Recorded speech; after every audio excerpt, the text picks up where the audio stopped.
Tabi ko kami dito sa Mount Masaraga guys nung kami ay pumunta dito sa Ligaw Albay. At overlooking nga yung Mount Mayon. So anyways, yun guys, dumating kami at napakaganda ng aming camp guys. Ang ganda ng aming pwesto dito guys. At nabigyan kami ng magandang panahon sa aming pagdating guys dahil nagpakita sa amin ang Mayon Volcano.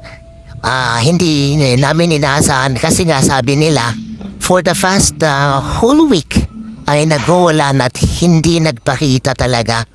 At sa araw lang na ito guys, dun lang siya nagpakita. At nataon pa nung nandun kami dito sa aming campsite guys. Grabe. Yun lang talagang nabigo kami at the summit guys. So tignan nyo nga naman ang ganda ng Mount Mayon guys. Oh, di ba? Nabigyan kami ng clearing dyan guys. Pero sa taas, sa summit ng Mount Masaraga, zero visibility. Kayayahan.